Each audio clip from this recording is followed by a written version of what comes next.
Real quick before we get into today's video, just want to thank all the people over on Patreon for all their support, because without their help, the upgraded content that you see on the channel, that you really see in the video essays and a few of the lore discussions, would not be possible without their help. Obviously, the YouTube membership filler arc is still ongoing, but I can say over on the Patreon that you get sneak peeks of videos months in advance. Patrons also get priority on the Q&As. Every 3 months we do an anime and manga haul, and I give away a lot of good goodies in that. And it's also just really cool to talk to you guys in the DMs, and if some of you guys have theories that you want me to talk about on the channel, obviously I will talk about your theories. Just send them to me over on the Patreon. But with that being said, let's get into the review. Yo, what's going on, everybody? It's your boy Naruto Explain here, bringing you guys another review for Boruto episode 228. And now that episode 228 is done in the books, we got a little bit to talk about in this episode. So essentially, this is yet another setup episode, and if you read the manga, you know that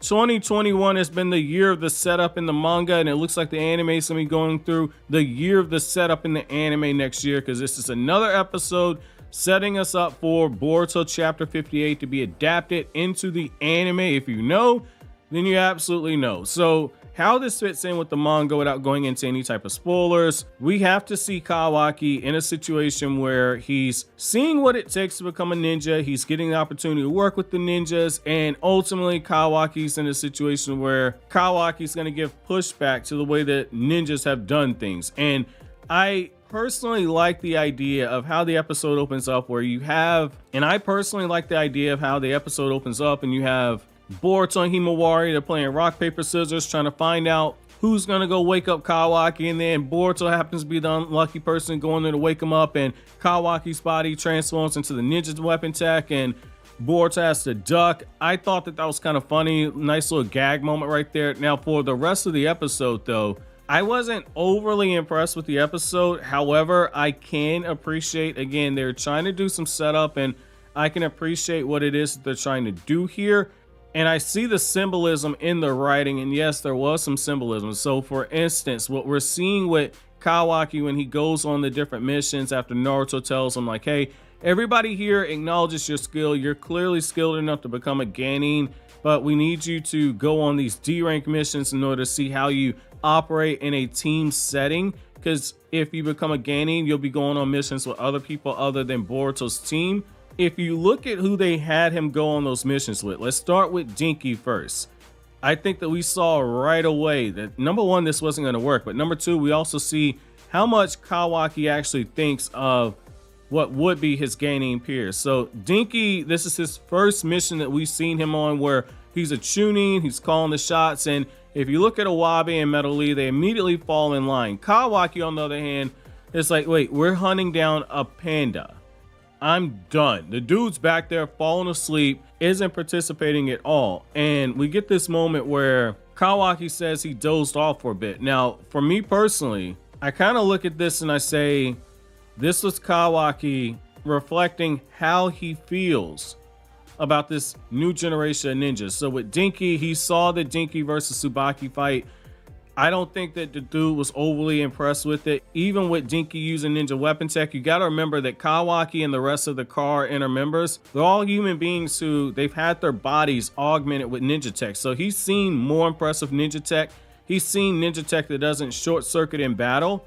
So the dude isn't necessarily impressed with them. And then you got him on some mundane mission where he's got to hunt down a bear and capture it. Now, granted, that is as D rank as it gets, but for somebody as skilled as him that grew up on battle, that wasn't going to grab his attention. So I'm okay with that part right there, just seeing that he's going to give you some pushback. And I like the little training montage sequences where we see him using his change in chakra nature to hit the targets. I like seeing that because they're building on what we had in the manga, where we just learned that Naruto taught him a fire change in chakra nature off screen. The idea that we see him very briefly training, that was nice. That's a nice payoff. That's something that I think we all would like to see more of, is more training montages with this new generation. Now, the other thing is, I kind of feel like when we had that shot where everybody was speaking in the Thunderburger shop and they're giving the information to Boruto, like, hey, Kawaki isn't working well with the team. He's strong, but he's not suited to be a shinobi. I think the anime staff is missing a really big opportunity here, which is if you go back to, I believe it's one, I'm fairly certain it's episode 192. I think the writing staff is missing a big opportunity. So if you go back to what I believe is Boruto episode 192, which should be Kawaki's flashback episode, instead of making this whole thing of he has trouble working with Shinobi because he's just not brought up, and they're trying to play up what the manga did where he's more so gravitating back towards the way that Kara trained him, I think they would do better making Kawaki a more relatable character if they played up more of Kawaki having issues with the way Shinobis do things based off of what happened with his father. Because you have to remember, Kawaki's father was a shinobi during the 4th Great Ninja War, but because of what happened in the war, Kawaki's father became a drunk. I think that that is something, if they mix something like that in there, that could work wonders for getting this arc over more. Seeing him kind of deal with some aspect of that, that would make more of the stuff about Kawaki saying that everything is such a drag hit home a lot harder, as well as his willingness to want to sleep. I think that the way that that works is you're in a situation where Kawaki doesn't necessarily want to become a ninja because he's worried about having that link back to his own father. I get the whole reason with Jigen. I think that you need both of these conflicts in order for it to work. Now, moving on a little further, the whole thing with the Wasabi stuff, it's the same thing. When you look at how Wasabi was leading the mission, Kawaki acted out on his own. Kawaki got seemingly a little too aggressive with the kid that they're trying to recover. I think, again, that's a reflection of he watched the Wasabi versus Iwabe battle. He saw how Wasabi couldn't necessarily make a decision right there in the heat of battle, and how she had to kind of be pressured when Iwabe's life was on the line. Kawaki just immediately took charge. So right there, we see somebody who isn't willing to participate when it comes to a Denki mission. Then when it comes to the Wasabi mission, we see somebody who has an issue respecting authority. If you read the manga, you know why both of those things are very important. Again, it's Boruto chapter 58 being set up here. Now,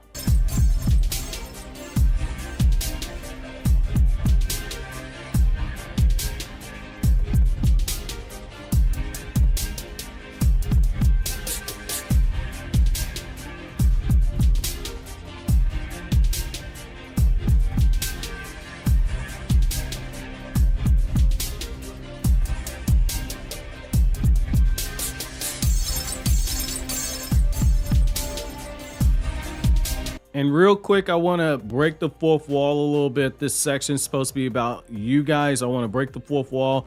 That comment absolutely touched me. And I'm going to say right now, 2022, we're making a huge push for growth on this channel. The quality, you guys have no idea what type of videos are being edited right now. Stuff like the quality of what you've seen in the Hokage Legacy. Expect a lot of videos like that next year. We're going to take that next step, and it's all possible because of the amazing editors I have, and it's definitely all possible because of all the support that you guys are giving me. So with that being said, let's get back into you guys' highlights for this week.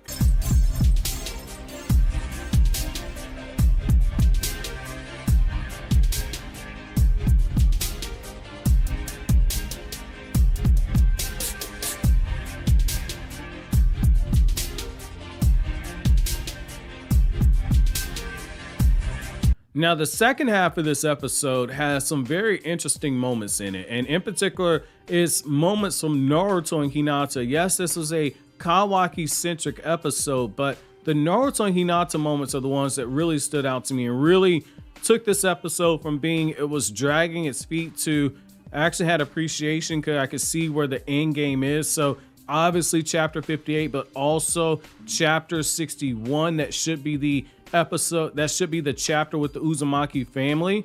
I like what we got here. So Naruto has moments where you can tell that he's projecting his past experiences as a Jinchuriki onto Kawaki, because Shikamaru has that line where he's like, can we really allow Kawaki to go out into the world? You got to remember, this kid does not have an ordinary body. His entire body has been augmented like all the Kara members. He has technology inside of him that people want.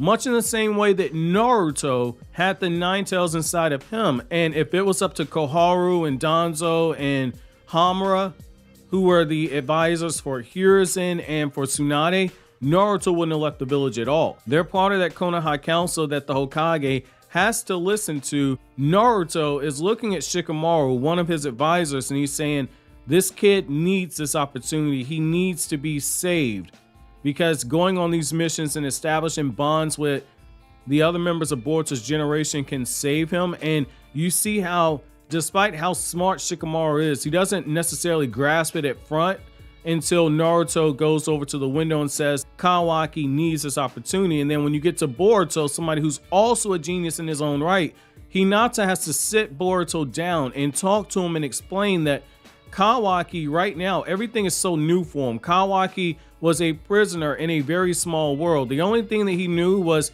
being beaten by his father, and then being picked up by Jigen, being experimented on by Amato, being beaten on a daily basis by Jigen, being seen as a tool, not understanding what it's like to have a childhood, not understanding what it's like to just have a normal life. Kawaki, now that the whole Ishiki Otsutsuki threat is gone, he's having a hard time adjusting. And now that he doesn't have the karma seal, it's also a situation where he's having trouble adjusting to not having karma. If you read the manga, you know why I'm saying that. But I like that. And I have to say, for me personally, you guys know I'm a huge fan of part 1 Hinata. I don't care for Hinata in part 2 of the Naruto manga. Now, I'm not sure if the anime gave her extra stuff to make her look better, but in the manga, I thought she was garbage in part 2. But what I like right here is that with Hinata, she isn't being a decoration in the background. She isn't just being a housewife.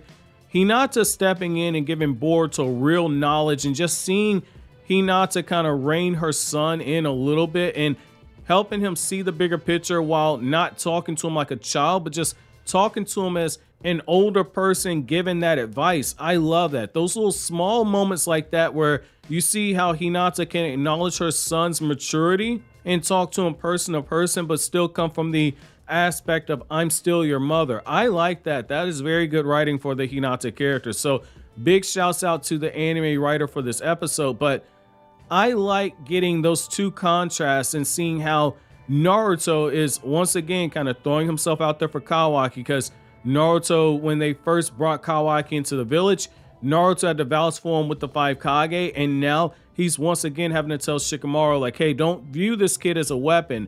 Give him the opportunity. And Naruto throws a Hail Mary. He's like, hey, a C rank mission might be better, and we'll allow him to leave the village, because if it's just a one and done, Kawaki, the pattern says it's going to fail any mission that he's on if it's a one and done. However, allowing him to be on a mission with Shikadai, somebody who, despite Kawaki not getting along, Shikadai is somebody that Naruto can gamble with to kind of prove that Kawaki is worthy taking a risk on, and allowing him to be out the village for several days is a larger sample size to see whether or not this is somebody who can work with another team or even has the potential to work with another team. And I think that Shikadai taking notice of the fact that the kid's clothes are completely dirty, which is a sign that the guy's been training, and we had the moments where he himself was getting very frustrated that he was failing his missions.